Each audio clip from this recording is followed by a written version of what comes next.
we have over here Mr. Arindam Goswami. তো অরিন্দম দা প্রথমে আমি তোমার ফেসবুকের প্রোফাইলে দেখেছিলাম there was this picture in front of PSC ঠিক আছে আমি অ্যাকচুয়ালি ওভারলুক করে গেছিলাম আমি দেখলাম ওকে PSC candidate somewhere I hope যে চলো ভাই আই ব্লেস হিম এ সিলেক্ট হয়ে যাক আমি খেয়াল করিনি কিন্তু প্রোফাইল পিকচারে কি লেখা আছে লেটার আমি মেরিট লিস্ট ঘাটছি আমার নিজের স্কোরের সাথে চেক করছি এই ফাউন্ড আরে অরিন্দম গোস্বামী নামটা চেনা চেনা লাগছে ফেসবুকে গিয়ে যখন আমি ব্যাক প্রেস করি দেখি আচ্ছা this is that person who became WBRS so first of all congratulations on becoming WBRS একটা প্রশ্ন No, I'm WB actually in West Bengal Food and Supply Services. Oh, WBF and sorry, my mistake. Congratulations on being WBF and FS. এই পোস্টে কি Thank you. Happy নাকি there will be another attempt? I have already made an attempt in 2023. The result is pending till now.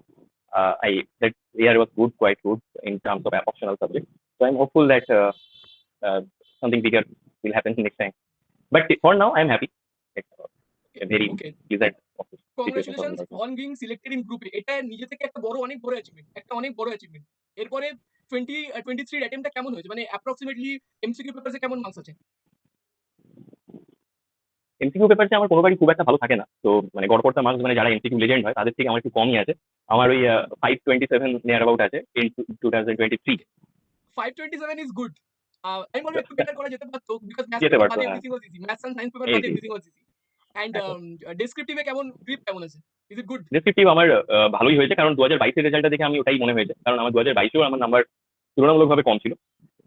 সেক্ষেত্রে আমার যে মানে গ্যাপটা ছিল সেই গ্যাপটাকে ব্রিজ করেছে হোপফুলি ডেসক্রিপটিভ আমাকে অনেকটা ডেসক্রিপটিভ হেল্প এন্ড করেছে অপশনাল সেক্ষেত্রে। অপশনাল কি আছে Optional। আমরা anthropology option. Anthro okay it's a very আমার মনে হয় somewhere anthropology is the difficult optional আমার যেটা মনে হয় এখানে হ্যাঁ, মানে কি বলবে মানে আমার মনে হয় অ্যাজ কম্পেয়ার টু আমি যদি ধরি কম্পারিজনে ট্র্যাডিশনাল অপশনাল তুলে আনি ধরে নি সোশিওলজি তুলে আনি হিস্ট্রিতে একটু বেশি পড়তে হয় বা হুম। সোশিওলজি ধরি তুলে আনি বা কারোর কোনো কোর গ্র্যাজুয়েশন সাবজেক্ট তার তুলনায় আমার মনে হয় অ্যানথ্রোপোলজিটি ডিফিকাল্ট কারণ সাইন্টিফিক জিনিসপত্রগুলো ঢুকে যায় যেখানে এটার ব্যাপারে কি মানে এনি আমার কোনো আইডিয়া নেই তুমি যদি কিছু বলতে চাও একটু বলতে পারো অডিয়েন্সের জন্য হেল্পফুল হবে অ্যাকচুয়ালি অ্যানথ্রোপোলজির এই ডিফিকাল্টিটাই অ্যানথ্রোপোলজি অনেক ইজি করে দেয়, মানে এটা আমার ব্যক্তিগতভাবে মনে হয়। ওকে কারণ এই সায়েন্সের কিছুটা সাবজেক্ট ঢুকে থাকা, বিশেষ করে বায়ো পোর্শনে, তো এইখানে পড়তে খুব ইন্টারেস্ট লাগে। হয়তো বাইরের থেকে শুনলে মনে হবে যে সায়েন্সের পার্ট আছে, আবার বায়োলজি পড়তে হবে, ছেড়ে দিয়েছে অনেকদিন। সেই জায়গায় যখন এটা স্টার্ট করা যাবে, খুব মানে স্পেসিফিক জিনিস আছে যেগুলোকে কভার আপ করা যায়, সুন্দরভাবে কভার আপ করা যায়, এবং বুঝতেও ভালো লাগে, বুঝে পর পড়লে খুব সুন্দর লাগবে। তো সেইগুলোকে তৈরি করা খুব সহজ। হ্যাঁ, কিছু কিছু ডিফিকাল্টি আছে, সেটা ইন টার্মস অফ যে লিথিক কালচার যেগুলো, সেগুলোর তারপরে টুল মেকিং টেকনিক, এই যে ব্যাপারগুলো, এগুলো একটু ডিফিকাল্ট আছে। আরেকটা জায়গা ডিফিকাল্ট আছে যে থিওরি যেগুলো মেনলি সোশিওলজিতে যেগুলো পার্টগুলো পড়তে হয়, থিওরিজের পার্টগুলো। ঠিক আছে? তো এই জায়গাগুলো অ্যাসেম্বল করা আছে বলে অনেকে ডিফিকাল্ট মনে করে, বাট আমার মনে করি অ্যানথ্রোপোলজি সিলেবাসটা খুব কনসাইজ ওয়েতে করা আছে, এবং একটু যদি স্মার্ট ওয়েতে প্রিপারেশন করা যায় তাহলে ইট উইল হেল্প। মানে আমি সবাইকে নিডর হয়ে নিতে বলবো, যারা অপশনালি কনফিউজ আছে তারা এটাকে ভেবে দেখতে পারে ভালো অপশনাল হিসেবে, তারা হেল্প করবে anthropology. Anthropology is one of the best, and we have a lot of topics. We have a lot of topics from anthropology. একটা কোয়েশ্চেন আমার মনে আসছে অ্যাপ্রক্সিমেটলি কেমন টাইম লাগতে পারে অ্যানথ্রোপোলজি প্রিপারেশন করার জন্য ধরো আমি একটা বেস ক্লিয়ার করলাম তারপর আমি অ্যাডভান্সলি বিল্ড করলাম ফর ডাইরেক্ট মিন্স এই দুটো ফেজের জন্য কেমন টাইম লাগতে পারে কেউ ধরো বিগিনার যদি হিসেবে ডেট শুরু করছে হ্যাঁ সে অবভিয়াসলি হুম। অপশনাল পেপারটাকে সবার আগে একই সাথে নিয়ে নেবে অনেকে ভুলটা করে কি অপেক্ষা করে কবে আমি অপশনাল আসবে তারপর আমি পড়বো আমার মনে হয় না এটা করা ঠিক আমার মনে হয় প্রথম থেকেই অপশনালটাকে প্রায়োরিটি দেওয়া উচিত তো এখানে টাইমটা কেমন লাগতে পারে একদম, তুমি এটা খুব ঠিক সঠিক কথা বলেছো, অপশনালটাকে প্রায়োরিটি দেওয়া উচিত। আমি পরে কখনো এই বিষয়টাতে আসবো। তো এবার সময়ের ব্যাপারটাতে বলছি আমি আগে। মোটামুটি আমি একদম বিগিনার হিসেবে আমিও এটাই স্টার্ট করি। তো 6 to 7 মান্থের একটা ডেডিকেটেড স্টাডি, মানে বিফোর ইউর মেন, এটা কিন্তু required। ঠিক আছে?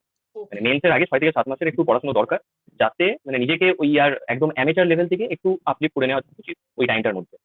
প্রিভিয়াস ইয়ার কোশ্চেন তো দেখে সেগুলোকে মানে লিখে মুখস্থ করে আবার প্র্যাকটিস করে এই জায়গাটা নিজের ফিল্ডে নিয়ে চলে আসা উচিত।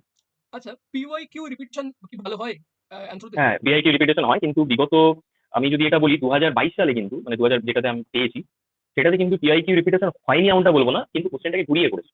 মানে ডাইরেক্টলি কিন্তু করেনি, কিছু করেছে। মানে সবসময় প্রত্যেকটা সাবজেক্টেই কিছু রিপিটেশন থাকে, অ্যানথ্রোপোলজিতেও ছিল। অ্যানথ্রোপোলজি হিস্ট্রিতে বেশি থাকতো বলে এটা পপুলার টাইম, মানে পপুলার পার্সন হিসেবে উঠে এসেছে এগুলো একটা টাইমে। তো এবারও ছিল, কিন্তু পরিমাণটা কমে গেছিল। কিন্তু 2023-এ যখন আমি দিলাম, পেপারটাকে ম্যাক্সিমামটাই প্রিভিয়াস ইয়ারের মধ্যে থেকে দিয়ে দিয়েছে। This is true this is true this is true okay interesting point এটা অ্যান্থ্রোর ব্যাপারে আমি নোট করলাম অ্যাকচুয়ালি হুম, আমি as a beginner I was struggling between anthro and socio later I took right। Socio তার পার্সোনাল রিজনস আছে যাই হোক পরে কোনোদিন সেই পার্সোনাল রিজন আমি শেয়ার করবো আর যাই হোক নেক্সট পয়েন্টে নেক্সট কোয়েশ্চেনে আসা যাক tell me about your journey short simple manners আমি আমার বাড়ি বাঁকুড়াতে। আমি গ্র্যাজুয়েশন এখান থেকেই আমার হয়েছে, বাঁকুড়া থেকেই। মাস্টার ডিগ্রি করেছি আমি বিদ্যাসাগর ইউনিভার্সিটিতে মেদিনীপুরে। তারপরে আমি কম্পিটিটিভ এক্সামের জন্য প্রিপারেশন স্টার্ট করি। 2018 আমার ফার্স্ট অ্যাটেম্প ছিল। তারপরের থেকে এটা 18, 19, 20 এই প্রত্যেকটা অ্যাটেম্প্ট আমি দিয়েছি। গ্রুপ সি এর জন্য চেষ্টা করেছি, হয়নি। 2021 আমার প্রিলিমস হয়নি কোয়ালিফাই। 2022 আমার এটা অ্যাটেম্পটে সিলেক্টেড হয়েছে। তো থ্রু আউট আমি after graduation and after my masters আমি এটার জন্য ডেডিকেটেড ছিলাম, যে এটাই ডিসাইড করেছিলাম যে সিভিল সার্ভিসটাই একমাত্র মোটো নয়, কারণ অতটা তো বিলাসিতা নেই, কারণ একটা হাতে চাকরি দরকার। শুধুমাত্র সিভিল সার্ভিস করবো তারপরে কোনো কিছু হবে না। তো সব পরীক্ষাই দিয়েছি, সিলেক্টেড হয়তো প্রিলিমস রাউন্ড ক্লিয়ার করেছি, মেন্স দিয়েছি, মেন্স ক্লিয়ার হয়নি, এরকম অনেক রয়েছে। 2022 ফাইনালি সিলেক্টেড হয়েছে। Wow, so many years, so many হ্যাঁ, ইয়ার্স তো of hassle, so many years of grinding. এর আগে কি অন্য কোনো এক্সাম ক্লিয়ার করেছিলে নাকি ফার্স্ট ওয়ান? না সে তো ডাব্লিউবিসিএস এর ক্লিয়ার হয়নি মেন একবারও। এটাই আমার ফার্স্ট বার আমার মেন কোয়ালিফাই করি আমি 2022 তে। আর এর আগে ক্লাসিকের আমি মেন দিয়ে মানে পার্ট 2 ওদের তো মেন হয় না, পার্ট 2 তে পরীক্ষা দিয়েছিলাম। তো এইগুলো দেওয়া ছিল আমার। এনটিপিসি আমার দেওয়া ছিল পার্ট 2, সিজিএল এটা 2 দেওয়া ছিল আমার। মানে এগুলো দেওয়া ছিল বাট ক্লিয়ার ফাইনাল হয়নি। সিলেকশন কোনোটাই হয়েছিল? না কোনোটাতে হয়নি ফাইনাল। এটা আমার মানে first. Hats off to your dedication. সত্যিকারের আমি যদি এখন ভাবি যে আমি আমার ফিউচারে এতগুলো অ্যাটেম্প দেবো, আমি বলবো ভাই ক্ষমা করো, আমার দ্বারা হবে না। যেভাবে ডিলেড ভাবে এক্সাম চলে, এরকম অবস্থায় তো গ্রাইন্ড করা, টিকে থেকে গ্রাইন্ড করা, এটি হচ্ছে আমার মনে হয় সবচেয়ে বড় একটা জিনিস। আচ্ছা, একটা question, popular question, importance of mock and importance of previous year question, খুবই ছোট মধ্যে এটার উত্তরটা আপনি দেবেন। মক আর প্রিভিয়াস ইয়ার কোশ্চেন, মানে ফার্স্ট টাইম প্রিভিয়াস ইয়ার কোশ্চেনকে রাখবো। প্রিভিয়াস ইয়ার কোশ্চেন যেন সহজেই মুখস্থ থাকে, প্রিলিমস লেভেলের হোক কি মেন্স এর হোক, একদম মুখস্থ থাকে যেন। কারণ দুটো ক্ষেত্রে রিপিটেশন পাবেই পাবে। রিপিটেশন ডাইরেক্টলি না পেলে ওই কোশ্চেন রিলেটেড মানে কোশ্চেন তুমি পেয়ে যাবে somehow, ঠিক আছে? দুটোর ক্ষেত্রে ওই যে প্রিভিয়াস ইয়ার কোশ্চেনকে নিয়ে কোনো কম্প্রোমাইজ দরকার নেই। ওটা তোমার মানে প্রিপারেশনের একটা ইন্টিগ্রাল পার্ট হিসেবে তোমাকে দেখতে হবে ফার্স্ট। মানে তুমি সাবজেক্ট পড়ে নেওয়ার পর এটা যেন একটা মুখস্থ থাকে। মানে কোশ্চেন বলার সাথে সাথে তোমাকে before giving answer you have to put forward the answer. Okay. আর in terms of mock test কিন্তু আমি যেটা করতাম প্রিলিমস এর ক্ষেত্রে, প্রিলিম পরীক্ষার যখন 1 মাস, মোটামুটি 1 মাসের একটা বাকি থাকতো, সেদিন থেকে প্রত্যেকদিন একটা করে আমি প্রিলিমসের মক টেস্ট আমি দিতাম। আর সেম হচ্ছে রেজাল্ট আমাদের মেনের রেজাল্ট বেরোনোর পরে, মানে পেপারের মানে সব মানে পার ডে দুটো করে পেপার, পেপার 3, পেপার 4 বা পেপার 5, পেপার 6, পার ডে দুটো করে পেপারের মক দিলে দিতে পারে খুব ভালো হয়। যত বেশি মক দিতে পারবে, শুধু মক দেওয়া মানে এমনটা নয় যে, এক্ষেত্রে বলে রাখি, মক দেওয়া মানে এমনটা নয় যে আমি জাস্ট মক দিলাম, আমি কত নাম্বার পেলাম, স্যাটিসফাইড হলাম কি ঠিকঠাক হলো না সে নিয়ে দুঃখ করলাম, সেটা নয়। মক স্যাটিসফাইড হওয়ার জন্য দেওয়া হয় না। যেগুলো না পারা যাচ্ছে সেগুলোকে একটু ভালো করে মুখস্থ করে রাখা। আর যদি এমন কিছু মনে হয় জায়গাটা আমি পড়িনি, সেগুলোকে যেন তৈরি করে নেওয়া যায়। মকের উদ্দেশ্য এটা, নাম্বার পাওয়াটা, আমি কত নাম্বার পাচ্ছি, this is not only the motto of giving mock. তো মকের ডিফিকাল্টি তো এদিক ওদিক মাঝে মাঝে হতেই থাকে, তো হ্যাঁ, সেটা নিয়ে হতেই অনেক পারে। সময় অনেকে ডিমোটিভেট হয় যে এটাই মকসে কম পেয়ে গেলাম, ওইটা বেশি পেয়ে গেলাম, পরীক্ষা কোনো হলে কি করবো। ডিমোটিভেশনের কোনো জায়গাই নেই, কোনো জায়গাই নেই। আল্টিমেট পরীক্ষা পিএসসি নেবে। ফ্লাকচুয়েশন হতেই পারে, কোনো ইস্যু নেই এক্ষেত্রে।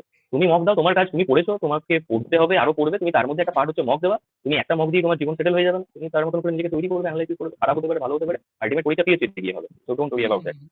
এন্ড পরীক্ষা টাফ হলে কাট অফ কম হবে, পরীক্ষা ইজি হলে কাট অফ বেশি হ্যাঁ, যাবে, একদম। সিম্পল ব্যাপার। একদম। এটা তো আমি এই 2023 মানে 20 তে আমাদের, এই সরি 2022 তে কাট অফটা অনেক হাই ছিল। তো প্রিলিমস এর কাট অফ। তো সেক্ষেত্রে অনেকে পরীক্ষা দিতে গিয়ে করেছে টোয়েন্টি কি যে, টোয়েন্টি মানে 23 এর টোয়েন্টি পরীক্ষা টোয়েন্টি দিতে, থ্রি না 22 এরটা প্রিলিমস এর কাট অফটা। 22, ইয়েস ইয়েস ইয়েস, হ্যাঁ, 130 একটু 130 একটু বলেছিল। হ্যাঁ, একটু বেশি ছিল। তো তখন একটা যে হালচাল পড়ে গেল যে তাহলে WBCS এবার থেকে মানে 30-40 এর নিচে করাই যাবে না। তো সেম ব্যাপার করতে গিয়ে আমারই চেনা পরিচিত অনেকজন কিন্তু এই 23 এর পরীক্ষাতে প্রিলিমসে ওরকম অ্যাটেম্প্ট করতে গেছে। 23 এর কোশ্চেন প্রিলিমসে খুব স্ট্যান্ডার্ড কোশ্চেন হয়েছে এবং অনেকেই কিন্তু নেগেটিভ পেয়ে গেছে এবং তারা প্রিলিমস কোয়ালিফাই করতে পারেনি। তো ওই ট্রেন্ডে গা বাঁচিয়ে লাভ নেই। তোমার যতটা মনে হচ্ছে তুমি লিমিটেশনে করতে পেরেছো, এটাকে বিচার বুদ্ধির মধ্যে রাখা উচিত। বাইরের কথা বেশি না করে। একদমই একদমই ঠিক। 23 এর প্রিলিমস এর এক্সপেরিয়েন্স শেয়ার করি। টোটাল অ্যাটেম্প্ট আমি হুম, চেক করলাম, ইট ওয়াজ 130। পরীক্ষার পরে হুম, সবাই চলে গেছে, আমি পরীক্ষার পরে আমার একটা স্বভাব আছে, বসে আগে অ্যানালিসিস করি, তারপরে বেরোই, মানে ক্লাস ফাঁকা কেউ নেই, দেখছি 130 অ্যাটেম্প্ট, মানে মেরে কেটে হয়তো 120 ফুড়ি হয়তো পাওয়া যাবে, যদি বেস্ট কেস সিনারিও 120 পাওয়া যাবে। আমার মনটা সত্যি খারাপ হয়ে গেল, সেই 120 কি করব। বাইরে গিয়ে দেখি লোকের সবার মুখে অন্ধকার, সবাই বলছে খুব খারাপ পরীক্ষা হলে, হ্যাঁ, খুব খারাপ পরীক্ষা হয়েছে, আমার তো পেপার স্ট্যান্ডার্ড লাগলো। পরে যখন কাট অফ বেরোলো, এটা ইট ওয়াজ 100। তাহলে হুম, আরে 100 কাট অফ কি করে হতে পারে, মাই স্কোর ওয়াজ 120, যেটা এক্সাক্ট আমার অ্যানালিসিস ছিল, ওটাই আমার এক্সাক্ট অ্যান্সার এসেছে। তাও তো কয়েকটা কোয়েশ্চেন আরে অ্যান্সার কি বলে এদিক ওদিক হয়েছিল, হুম, হ্যাঁ, ওটা বরাবরই হয়ে কয়েকটা থাকে ওদের। অ্যান্সার এদিক ওদিক হয়েছিল। তো এখানেই আমি অনেকেই অনেক বড় বড় টিচাররা প্রেডিক্ট করেছে 100 এই হবে, 30 হবে, এই হবে, সেই হবে। আমি একটা জিনিস বলেছিলাম, আই ওয়াজ স্টাক উইথ 100, নাহলে 100 হবে, এবং এন্ড অ্যাকচুয়ালি আমার 100 হয়েছে। আমি বললাম চলো, এটা হয়তো ভালো প্রেডিকশন করা পসিবল হলো। হ্যাঁ, আচ্ছা, তুমি না স্পোর্টস একদমই ওই থেকে, হ্যাঁ তুমি স্রোতে স্পোর্টস গা ভাসিয়ে লাভ নেই ওই সময়। স্রোতে গা ভাসিয়ে লাগনি, একদমই ঠিক। তোমার এই কথাটাই একটা আমার কোট মনে পড়লো, ইউসান বোল্টের একটা কোট আছে, run your own race. Yes, তুমি যদি স্পোর্টস এর সাথে জড়িত, এই ছোট্ট ইনসিডেন্ট তোমার সাথে শেয়ার করি, হতে পারে তুমি জানো, জামাইকা একবার 3 আউট অফ 3 গোল্ড মেডেলস এনেছিল মেন্স ইভেন্টে। হ্যাঁ, ঠিক আছে, বোল্ট, ব্লেক অ্যান্ড তিন নম্বর জনের নামটা আমার এই মুহূর্তে মনে নেই। সো তাকে বলেছিল run your own race, do not look Bolt কিভাবে দৌড়াচ্ছে, ব্লেক কিভাবে দৌড়াচ্ছে, you run your own race. Bolt Blake first second হয়, তখন নাম আসে লিস্টে, দেখা যায় থার্ডে হয়ে আছে। তো So hmm, that quote became একদম। very popular, run your own race. আচ্ছা, স্পোর্টস নিয়ে তুমি ওর বেশি ইন্টারেস্ট, আমি ফলো করছিলাম। একটা কোয়েশ্চেন হবে, ভেবেচিন্তে উত্তর হবে। Messi or Kohli? হ্যাঁ, মেসি। মানে Messi. As a sportsman I am not going with the nation, but as a sportsman definitely Lionel okay, Messi. Okay, okay. আর বার্সেলোনা আর ইস্ট বেঙ্গল? ইস্ট বেঙ্গল। বাহ, বাহ, বাহ! Good, good, good. শাবাশ। বুকে আমার গরম রক্ত, আমি ইস্ট বেঙ্গলের চরম ভক্ত। আচ্ছা, এবার একটু লেটস গো একটু ইমোশনাল পার্টে যাওয়া যাক। whom would you like to thank in your this entire journey? Whom? মানে it can be multiple number of people, একটু ভেবে চিন্তে। It's hard to select anyone. না, না, না, it can be multiple person. Multiple well, first to start with, আমার যে ঠাম্মা মানে আমার গ্র্যান্ডমাদার। তো আমার এই সিভিল সার্ভিসের লাইনে আসাটা মানে তার ইচ্ছেতে। তিনি এখন নেই। তো যাই হোক, তো তিনি আমাকে এদিকে এনে দিয়ে গেছিলেন। তো আর যার হাত ধরে আমার শুরু হয়েছিল তিনি অ্যাকচুয়ালি জয়েন্ট বিডিও অভিষেক ভট্টাচার্য। তো তিনি আমাকে এইদিকে গাইড করেন এবং তার পরবর্তীকালে আমি আরো সনাতন সিংহ মহাপাত্র স্যার, উনি এখন এডিএসআর হিসেবে আছেন, ওনার সান্নিধ্য পাই। এবং এনারা আমাকে এই পড়াশোনার দিকটাতে কিভাবে করতে হবে, ডুজ অ্যান্ড ডোন্টস, প্লাস হচ্ছে মোটিভেশনটা রাখা, ধরে রাখা, এইগুলোতে ওনারা আমাকে খুব গাইড করেছেন। আর তার পাশাপাশি আমার বন্ধু বান্ধব আমার তো আছেই, তারা মানে বিশ্বাস রেখেছিল, মানে তার সবারই কিছু না কিছু চাকরি হয়ে যাচ্ছে, কারণ একটা লং টাইম তো 2018 থেকে স্টার্ট করে কেউ না কেউ কোনো না কোনো দিকে, সেই প্রাইভেট সেক্টর হোক কি গভর্নমেন্ট সেক্টর হোক, অনেক বন্ধু গভর্নমেন্ট সেক্টরে আছে, অনেকেই পুলিশে আছে। আমার হাইট নেই অতটা, পুলিশে আমার হয়নি। তো তাও তারা আমার উপর ভরসা রেখেছিল যে না ঠিক আছে, যেটা করছিস হবে, চেষ্টা কর এটা। আর সব থেকে মানে বড় যাদের ব্যাকআপটা পেয়েছে আমার বাড়ির লোক, যে নেভার কোশ্চেন টু ডু, মানে হোয়াট আর ইউ ডুইং, কি করছিস এতদিন হয়ে গেল, নেভার। তাদের সম্পূর্ণ বিশ্বাস আমার উপর ছিল। এবং সেই বিশ্বাসটা মানে থ্রু আউট আমি তাদের হাত মানে উপর পেয়ে গেছি তাদের থেকে। মানে আমাকে কোনো রকম প্রবলেম ফেস করতে হয়নি, ঠিক আছে অনেকদিন হলো, এবার অন্য কিছু পর হচ্ছে না যখন কিছু, তারা এটা করে রেখেছে। তো মাল্টিপল নাম্বার অফ পিপল। আর আমার এখানে এই পড়াশোনার সূত্রে এসে, সিভিল সার্ভিসের পড়াশোনার সূত্রে এসে আরো কয়েকজনের কোর গ্রুপ যাদের সাথে পড়াশোনা করতাম, যাদের সাথে জিএস একসাথে তৈরি করেছি। গ্রুপ স্টাডিকে আমি খুব গুরুত্ব মানে পূর্ণ মনে করি গোটা পেপার স্টেজের মধ্যে। তো গ্রুপ স্টাডি যাদের সাথে করতাম, প্লাস হচ্ছে অ্যানথ্রোপোলজি অপশনাল প্র্যাকটিস করতাম একজন বন্ধুর সাথে। তো এই পুরো টিমটা আমাকে হেল্প করে গেছে পুরো এই জার্নিতে আসতে। Wow, very good. ভালো লাগলো। অ্যান্ড গ্রুপ স্টাডির ব্যাপারটা, পয়েন্টটাও খুব ভালো লাগলো। আগে গ্রুপ স্টাডি করতাম, বাট এখন হুম। গ্রুপ ডিসইন্টিগ্রেট হয়ে গেছে because most of the people goat diverted. কেউ এসএসসি, কেউ banking, some people got married. It got একদম ডাইভার্টেড। এটা আমি এটা আমিও তো টিউশন পড়াই এই কম্পিটিটিভেরই, মানে ফাঁকা টাইম কি করবো, কিছু তো একটা টু আর্ন ইউর ব্রেড, কিছু না কিছু করতেই হবে। তো সেটার জন্য করতাম। তো সেক্ষেত্রেও দেখেছি এই যে টেম্পোটা ধরে রাখা, এটা কিন্তু সবাই পারে না। তোমার এনরোল্ড হবে অনেকজন, থাকবে না কিন্তু খুব হাতে গোনা কয়েকজন থেকে যাবে লাস্ট অব্দি। তো এই যে ডিসইন্টিগ্রেট হয়ে যাওয়া না, এটা একটা পার্ট। খুব কমজনই আছে যারা ডেডিকেটেডলি চেষ্টা করছে। অ্যান্ড একটা প্রসেস এত বছর ধরে টানে, মানে নিজের কনফিডেন্সটাকে অতদিন অব্দি ধরে রাখাটাও ইজ এ ফ্যাক্ট। অ্যান্ড একটা এটাকে জিনিস। একটা মেন্টাল স্টিগমা বলো বা প্রিপারেশনেরই একটা পার্ট বলো, আই ডোন্ট নো কি বলা উচিত। কিন্তু চলে, এটা খুবই একটা হার্ড রিয়েলিটি, যেটা আমাদেরকে সবাইকে পেরিয়ে আসতে হয়েছে। এবং আগামী দিনেও তোমরা যারা আসবে এটাকে পেরিয়ে আসবে। In words of Risley, it's a structural and bottleneck problem. Very very আছে না ভেরি বিগ রিজলির এই লাইনটা? প্রবলেম। হুম। আই থিঙ্ক রিজলির লাইনটা, বদল। It's a structural and bottleneck problem. আচ্ছা, এই পয়েন্টটা খুব ভালো লাগলো, family support. One line for my family. My family is one of those people. কি করছো, কোথায় যাচ্ছ, এই হচ্ছে চাকরির অফার, এটা তুমি জয়েন করে নাও, কেন হচ্ছে না, কবে হবে? One line for my family. Keep patience. Keep patience. Patience. একদম। আচ্ছা, নেক্সট আর পার্সোনাল কোয়েশ্চেন। নিকনেম টুবলু, হ্যাঁ। What's the history of this name? আমার নিকনেম শেয়ার করবে একটু পারে? হিস্ট্রি তো জানা নেই, বাট বাড়িতে এই বলেই ডাকতো। তো বা ছোটবেলা বাড়ির থেকে নেম, আমি জানি না। বাড়ির নেমই ইউনিভার্সাল নেম হয়ে গেছে, দ্যাটস গুড। আমার নিকনেম শেয়ার করি, it's Kargil. Why? Kargil. Why Kargil? The year you born. Yeah, okay. I was born in 1990 in the middle of Kargil war. So a concept was like, my soul got reincarnated from some soldier who died. I was like, it's a very stupid thing to say, but it's okay. No, no, but The it's nomenclature, a very good thing to, very good and wise thing to think about yes, yes, when you yes. think The that you are nomenclature, carrying forward. the nomenclature was done by my grandmother, like for your grandmother. She used to do this all kind of nomenclature পুরো পাড়াতে, মানে বিভিন্ন লোককে বিভিন্ন নাম দিয়ে দিত, তার নামগুলো নাম দেবে, এখনো, হ্যাঁ, তার কাছ থেকে সিগনিফিকেন্ট বিভিন্ন হয়ে আছে। পাড়ার সব বিভিন্ন লোকের নাম দেওয়া হয়, তার সব পপুলার পপুলার ফেমাস ফেমাস নাম পুরো পাড়ায় ছড়িয়ে আছে। আচ্ছা, আমি লাস্ট, আর ইন্টারভিউ আমরা বেশি টানবো না। হ্যাঁ। অ্যাডভাইস ফর অ্যাসপিরেন্টস, তোমার এই একটা জার্নিতে আমার খুব, আমাকে পার্সোনালি মোটিভেট করলো যে 18 থেকে শুরু করে 25, মানে লং লং জার্নি, মানে 7 বছরের plus journey, and this is the first success. Advice for new aspirants কি দিতে চাইবে? নিউ এক্সপিরিয়েন্স দেখো, প্রথমত হচ্ছে লক্ষ্যটা যদি একটাই থাকে, যে আমাকে এই জায়গাতে আসতে হবে এবং এই জায়গাতে আসতে হবে। ঠিক আছে, ছোটতেও কিছুতে স্যাটিসফাই হবো না, বেশি পেলে তো ভালো কথা, কিন্তু ছোট থেকে কিন্তু স্যাটিসফাই হবো না। এই একটা কথা আছে না যে তারাই লক্ষ্য করে ঢিল ছুড়লে তাল গাছে গিয়ে লাগে। মানে লক্ষ্যটা সবসময় একটু হাই রাখতে হবে, তাহলে সেই জায়গাটা অ্যাচিভ করার একটা মানে চালিকা শক্তিও তোমার প্রয়োজন পড়বে থ্রু আউট জার্নিটাতে। অনেক কিছু আসবে, বাধা বিপত্তি আসবে, সরে যেতে মন যাবে, অনেক দুঃখ আসবে, মানসিক যন্ত্রণা আসবে, পরীক্ষাতে নাম আসবে না কখনো কখনো।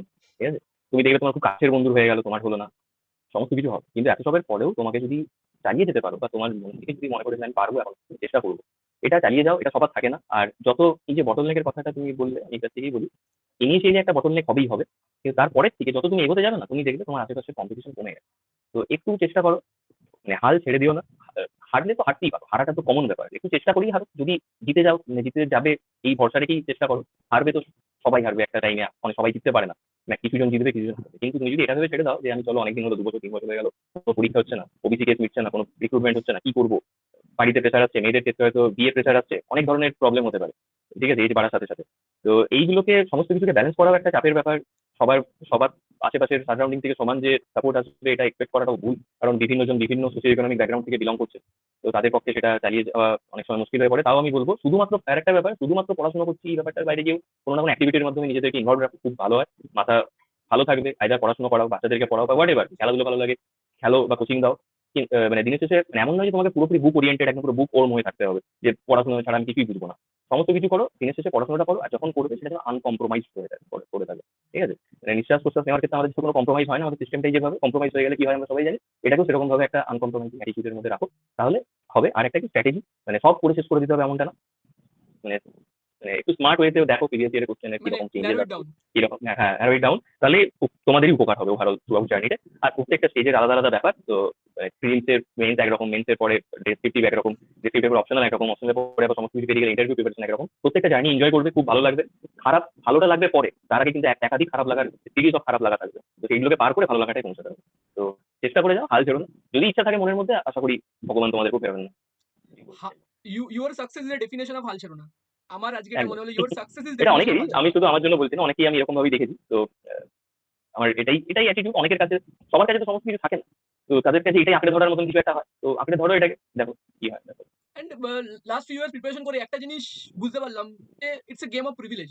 আমার সামওয়্যার মনে হয়েছে এই গভর্নমেন্ট সেক্টরে গভর্নমেন্ট জব প্রিপারেশন করা বা স্পেশালি বিউরোক্রেসির জন্য প্রিপারেশন করা আমার মনে হচ্ছে it's a job of privilege. I am privilege যে আমি সেক্টরে আছি, টিকে আছি, আমার কোনো প্রবলেম নেই। But there are lot of people may be more meritorious than me who are not privilege to be in this competition. এটা আমার সামওয়্যার মনে হয়েছে। ডোন্ট ইউ থিঙ্ক আমার দ্য সেম? ক্ষেত্রে মনে হয়, আমার ক্ষেত্রে প্রিভিলেজ মানুষ মনে হয় কি জানো, একটা সুস্থ শরীর। আমি বিশ্বাস করো, আমাদের সাথেই পড়াশোনা করতে একটা ছেলে, তাকে আমাদের সাথেই পড়াশোনা 2018 যখন করতাম দেখেছি পড়াশোনা করতে। কয়েক বছরের মধ্যে ওর দুটো কিডনি খারাপ হয়ে গেল। No more with us. তো তো ওই ছেলেটা পরে টিউশন চালিয়ে ওর ঘর চালাতো। সেরকম কোনো কিছু ছিল না। তো যাই হোক, তো প্রিভিলেজ হচ্ছে একটা সুস্থ শরীর। এর থেকে বেশি কিছু প্রিভিলেজ হতে পারে না। ভগবান তোমাকে সব থেকে বেশি আশীর্বাদ যদি কিছু দিয়ে থাকে তো সেটা। আর হ্যাঁ, অবশ্যই বাড়ির লোকেরও একটা সুস্থতা। তো এইটুকু যদি থাকে, এটাই হচ্ছে একটা বিরাট রসদ যেকোনো কাজ করার জন্য। তো তুমি করতে পারলেই আমার মনে হয় যথেষ্ট হবে, যদি ঠিকঠাকভাবে পাঁচজন করা যাবে। একটা জিনিস আমি জানতে চাই, ইন্টারভিউ প্রিপারেশন কোনোদিন আমি করিনি, কিভাবে তুমি করেছিলে এবং ইন্টারভিউ এক্সপিরিয়েন্স কিরকম ছিল? মানে ঠিক আছে। আমি দেখো ইন্টারভিউ আমারও এটা any kind of interview, first interview. আমি কোনো রকম ইন্টারভিউ এর আগে ফেস করিনি। মানে ছোট বড় কোনো পরীক্ষার কিছু ফেস করিনি। তো ডাইরেক্ট আমি পিএসসির গ্রুপে ইন্টারভিউ দিতে যাচ্ছি। তো ডব্লিউবিসিএস এর। তো এর মধ্যে যেটা যখন আমি মেইন পাস করলাম তখন থেকেই মানে এই একদিনের দুদিনের গ্যাপ ছাড়া আমি ভেবেই নিয়েছিলাম কি প্রিপারেশনটা করতে হবে। এবার আমি ফার্স্ট অফ অল, আমি যে যার কথা বললাম জয়েন্ট ভিডিও যিনি আছেন, যিনি আমাকে করেছেন, বা আরো যিনি স্যারের কথা বললাম সনাতন স্যার, এনাদের সাথে আমি ডিসকাস করি এবং এনারা ইনিশিয়াল কিছু আমাকে প্রোভাইড করেন। এনারা যেহেতু অনেক আগে সার্ভিসের অলরেডি চলে গেছেন, তো কিছু বেসিক জায়গা যেগুলো ডিস্ট্রিক্ট সম্পর্কে, নিজের ডিস্ট্রিক্ট সম্পর্কে যে কোশ্চেন হতে পারে, ডিস্ট্রিক্ট প্রোফাইল কোন পোস্ট থেকে আছে, রিভার, কালচার, হেরিটেজ, যা কিছু আছে ডিস্ট্রিক্ট সম্পর্কে সেটাকে পুরোপুরি তৈরি করে নেওয়া, ইন্ডাস্ট্রি, এনিথিং। আর এর পাশাপাশি নিজের রাজ্য, স্টেট সম্পর্কে একটা ওয়াইড আইডিয়া রাখা, স্টেটের geographical, cultural, at the same time যে গভর্নমেন্ট স্কিম যেগুলো চলছে এইগুলো সম্পর্কে যেন একটা আইডিয়া থাকে। তো এইগুলোকে থ্রু আউট একটা ডায়েরি করে নেবে নিজেদের। তো সেখানে এগুলোকে নোট ডাউন করবে। সব স্কিম হয়তো নোট ডাউন করতে হবে না। তো যেগুলো ইম্পর্টেন্ট মনে হবে, যেগুলো মনে হচ্ছে সেন্সাসটাকে আমাকে এক ঝলকে একটু মনে রাখতে হবে, তো সেন্সাসের কিছু গুরুত্বপূর্ণ ডাটা তুমি স্টেটের সেন্সাসে লিখে রেখে দিলে। স্টেটের কিছু কালচারাল হেরিটেজ পয়েন্ট, তারপরে আমাদের ওয়েস্ট বেঙ্গলের বিশেষ করে জিআই ট্যাগ। আমাকে যেমন ইন্টারভিউতে আমাকে জিআই ট্যাগ নিয়ে বেশ কয়েকটা প্রশ্ন করেছিল, ওয়েস্ট বেঙ্গল জিআই ট্যাগ নিয়ে। যাই হোক, তো সেটাতে আসছি পরে। তো এইটা করা দরকার। এর পাশাপাশি মানে ইন্টারভিউর ক্ষেত্রে সব থেকে বেশি যেটা দরকার যে নিজের যেটা নিজস্বতা, এইটাকে তুলে ধরতে পারলে আমার মনে হয় বোর্ড মেম্বাররা খুব খুশি হয়। ঠিক আছে? মানে এই যে টাইমটার মধ্যে হঠাৎ করে রাতারাতি কিছু মেকি করে ফেলা যাবে না যে আমি নিজেকে ড্রাস্টিকলি চেঞ্জ করে দেবো। সেটা কিন্তু সম্ভব নয়। আমি যেরকমটা আছি আমি সেরকমটাই রাখবো। কিন্তু আমি নিজেকে জাস্ট অনেস্টলি উত্থাপন করবো। But definitely in a polished form, more polished form. এবার সেটাকে জন্য আমাকে যদি কোথাও মক ইন্টারভিউ দিতে হয় সেটা দেওয়া উচিত। আমি যেমন মক ইন্টারভিউ নিয়েছিলাম, ইভেন আমাকে আরেকজন রেভিনিউ সার্ভিসের অর্পণ মুখার্জি স্যার উনি আমাকে হেল্প করেছিলেন। উনি মক ইন্টারভিউ অর্পণ কয়েকটা স্যার। নিয়েছিলেন। হ্যাঁ, তো উনি আমাকে হেল্প করেছিলেন এই ব্যাপারে। মক ইন্টারভিউ দিয়েছিলাম। মক ইন্টারভিউ গুলো আমাকে অনেক বেশি ফ্লুয়েন্ট করে দেয় কথা বলার জন্য। এবং আরেকটা ব্যাপার অনেক সময় ইন্টারভিউ প্রিপারেশন যেমন আমি ডেফিনিটলি ইংলিশে প্রিপারেশনের প্রসেস করে গিয়েছিলাম। আমি মক যেগুলো দিয়েছিলাম ম্যাক্সিমামটা ইংলিশে হয়েছিল আমার। কিন্তু আমার আইরনিক্যালি আমি যখন মেইন ইন্টারভিউ দিতে যাই আমার 90% ইন্টারভিউ আমার বাংলাতে হয়। মানে এবার ইন্টারভিউ রুমে যে কি হবে ইউ কান্ট সে। ঠিক আছে? এবার আমাকে একজন আমাদেরই সিনিয়র দাদা উনিও আছেন সার্ভিসে। উনি বলেছিলেন যে, দেখো ভাই তুমি অনেক প্রিপারেশন করেছো। কিন্তু ইন্টারভিউ রুমে কিছু এক্সপেকটেশন নিয়ে যেও না যে এটি আমার সাথে হবে। মানে এরকম করে আমাকে হবে এবং হলোও তাই। সত্যিই মানে আউট অফ এক্সপেকটেশন কিন্তু যা হয়েছে আমার ইন্টারভিউ খুব মানে এক্সপেরিয়েন্স আমার খুব ভালো হয়েছে। মানে আমি আমার ডেফিনিটলি একজন ক্যান্ডিডেটকে যারা বোর্ড মেম্বার আছেন তারা একটু তো প্রভোকেট করার চেষ্টা করবেনই এবং সেটাও হালকা করে হয়েও ছিল। কিন্তু তারা বুঝতে পারে। তারা এটুকুই দেখতে চান যে ওই মুহূর্তে আমি কিভাবে রিঅ্যাক্ট করছি বা আমরা কিভাবে রিঅ্যাক্ট করছি। তো ইন্টারভিউ এক্সপেরিয়েন্স আমার সেই অর্থে খুব ভালো এবং প্রিপারেটরি যে স্টেজ এটাকে পুরোটা আমি খুব এনজয় করেছি। নিউজ পেপার রিডিং কিন্তু ভেরি, ভেরি ইম্পোর্টেন্ট এই থ্রু আউট জার্নিটাতে। আমি যেমন ইন্ডিয়ান এক্সপ্রেস নিতাম, কারেন্ট ইভেন্ট যেগুলো হতো, যেগুলো সোশিও পলিটিক্যাল ইভেন্টের মধ্যে থাকতো সেগুলোকে আমি নোট ডাউন করতাম। আ বিভিন্ন টপিক সেই সময় যুদ্ধ ইম্পোর্টেন্ট ছিল, এআই এর ইন্ট্রোডাকশন ইম্পোর্টেন্ট ছিল। এগুলো প্রত্যেকটা ইম্পোর্টেন্ট ছিল। এগুলোকে আমি তৈরি করেছিলাম। ডেইলি বেসিসে নোট বানানো। দেখে ইন্ডিয়ান এক্সপ্রেস এক্সপ্লেইনড বলে একটা পেজ থাকে। ওটাতে বিভিন্ন টপিক করা থাকে। তো সেইগুলো। আর হচ্ছে অপশনাল নিজের সাবজেক্ট আমি একটু জেনে যেতে হয়। যদিও আমাকে অপশনাল থেকে আমাকে খালি মানে কোনো প্রশ্ন করা হয়নি। আমাকে জিজ্ঞেস করেছিল যে, "কেন অপশনাল নিয়েছো?" তো যখন আমি বলতে যাই যে আমি নিচ্ছিলাম দিয়ে তখন ম্যাডাম নিজেই থামিয়ে দিয়ে বললেন, "আচ্ছা, আচ্ছা নাম্বার পাওয়ার জন্য নিয়েছো তো বুঝতে পেরেছি। আর বলতে হবে না।" তো এইখানেই থামিয়ে দিলেন। যাই হোক তো তারপরে বেশি কিছু বলতে হয়নি। কোন বই পড়েছি ব্যাস এইটুকু অ্যানথ্রোপোলজি থেকে কোশ্চেন। বাকি অন্যান্য কোশ্চেন গ্রাম পঞ্চায়েত নিয়ে হ্যাঁ, পঞ্চায়েত ব্যবস্থাটা ভালো করে জানতে হবে। খুবই মাইনিউটলি একটু জেনে রাখতে পারলে ভালো। পঞ্চায়েত ব্যবস্থা সম্পর্কে পঞ্চায়েতে কি কাজ হয়, মানে প্রত্যেক মানে অফিসিয়ালদের কাজ কি, অফিসিয়াল তো সবার জানতে হবে না। এটলিস্ট বিডিও আর জয়েন্ট বিডিওদের লেভেলের কাজ কি থাকে পঞ্চায়েতে। পঞ্চায়েত অ্যাক্টের ছোট, ছোট ব্যাপারগুলো একটু জেনে রাখতে হবে। আমাকে যেমন জিজ্ঞেস করেছিল পশ্চিমবঙ্গের পঞ্চায়েত ব্যবস্থাটার সাথে ভারতের পঞ্চায়েত ব্যবস্থাটার মানে মেইন যে পার্থক্যটা সেটা কিভাবে তুমি ব্যাখ্যা করবে, মানে কিভাবে এলো? এই জায়গাগুলো থেকে প্রশ্ন করেছিল আরকি। তারপরে কি, কি মিটিং হয়? মিটিং এ কারা সদস্য হয়? পঞ্চায়েতে যারা ইলেক্টেড মেম্বার আর যারা অফিসিয়াল মেম্বার তাদের কাজের মধ্যে পার্থক্য কি থাকে? এরকম করে পঞ্চায়েত নিয়ে কিন্তু ম্যাডাম আমাকে অনেকক্ষণ ধরে প্রশ্ন করেছিলেন, চেয়ারম্যান ম্যাডাম ছিলেন। এর বাইরে বাকি কোয়েশ্চেন আমাকে সায়েন্স থেকে একটা প্রশ্ন করা হয়েছিল। আর বাকি প্রশ্ন কনস্টিটিউশন থেকে বেশ কয়েকটা প্রশ্ন করা হয়েছিল। আর যিনি সাইকোলজিস্ট স্যার ছিলেন, প্রবাবলি উনি সাইকোলজিস্ট ছিলেন। তো উনি আমাকে কয়েকটা জিআই ট্যাগ নিয়ে এবং আদার জাস্ট কিছু টেকনিক্যাল প্রবলেম মানে কোয়েশ্চেন জিজ্ঞেস করে। ইন্টারভিউটা এন্ড আমার ইন্টারভিউ বেশিক্ষণের হয়নি। আ ১৫ থেকে ১৭ মিনিটের ম্যাক্সিমাম ইন্টারভিউ হয়েছিল। আর বোর্ডে কজন ছিল? ৪ জন ছিলেন। ৪ জন। হ্যাঁ। ওকে। মানে interview preparation is a separate preparation. আমি যা বুঝতে একদম পারলাম। Separate preparation. ফুল একদম সেপারেট সেপারেট প্রিপারেশন। প্রিপারেশন। ওইখানে একদম ওখানে তোমাকে তুমি যদি তোমাকে যদি কোয়েশ্চেন করে হিস্ট্রির, জিওগ্রাফি তুমি যদি একটা দুটো নাও পারো আমি যেমন পারি। আমাকে কয়েকটা পশ্চিমবঙ্গের জিওগ্রাফি নিয়ে কয়েকটা স্ট্যাটিক প্রশ্ন করেছিল। আমি কিন্তু সেগুলো পারিনি। বাট আমার মনে হয় না ওগুলো কোনো ইস্যু হয়েছিল বলে। ঠিক আছে? তো কোয়েশ্চেন নাই পারতে পারো। ওগুলো কোনো ইস্যু করে না। তবে হ্যাঁ, একটা ব্যাপার অনেকেরই বিভিন্ন রকম থাকে। হয়তো তোমাকে ম্যাডাম হয়তো ইংরেজিতে শুরু করছেন কথা বলা। তুমি সেটাকে বাংলা দিয়ে স্টার্ট করবে তোমার উত্তর দেওয়াটা। এগুলো স্যার যিনি থাকবেন এটা একটু ওনারা ভালো চোখে দেখেন না। আবার ১ম এই তোমার যদি মনে হচ্ছে হতেই পারে আমরা সবাই ভার্নাকুলার ল্যাঙ্গুয়েজ থেকে পড়াশোনা করেছি। আমাদের ইংরেজিতে সমস্যা অনেকেরই হতে পারে। কিন্তু ইন্টারভিউ বোর্ডের কাছে গিয়ে ১ম এই যদি আমি ফেস করে দিই স্যার বা ম্যাডাম আমি বাংলায় বলব, উনারা হয়তো আটকাবেন না, বলতে দেবেন। কিন্তু আমার মনে হয় যে এইটুকু একটু প্রিপারেশনটা থাকা ভালো যে আমাকে যেন ইংরেজিতে কোয়েশ্চেন গুলো আমি যেন একটা দুটো কোয়েশ্চেন আমি ইংরেজি অ্যান্সার দিতে পারি। উনারা আমার অসুবিধা দেখলে উনারাই আস্তে, আস্তে বাংলাতে শিফট করে যাবেন। কিন্তু উনারা দেখতে চাচ্ছেন যে একটা আনকমফোর্টেবল সিচুয়েশন এ ফেস করতে পারছে কি পারছে না এটাও একটা আমাদের দেখার জায়গা থাকে বলে আমি মনে করি। তো ওকে, ইন্টারভিউ ওকে, প্রিপারেশনটা একটু অলরাইট। সেভাবেই নেওয়া উচিত। বিশেষ করে গ্রুপ এডির ক্ষেত্রে যতটুকু ওকে, অলরাইট। অনেক কিছু জানতে পারলাম সত্যি ইন্টারভিউর ব্যাপারে এত কিছু কোনো আইডিয়া ছিল না। আর এবারে যদি হোপফুলি মেন্স ক্লিয়ার হয় উইল ফেস ইন্টারভিউ। ডেফিনিটলি। আচ্ছা চলো তাহলে আজকে ইন্টারভিউ এখানেই কমপ্লিট করব। সত্যিকারে বলতে অলরাইট, গেলে thank you. Most impressive part was 18 to 25 journey. Most impressive part. সত্যিকারে বলতে গেলে this was the most impressive part. আমি সত্যিকারে বলবো আই ব্লেস ইউ যে ২০২৩ এ মেরিট লিস্টে will see each other once again. Bye. Definitely. Bye, thank you. Thank you, thank you.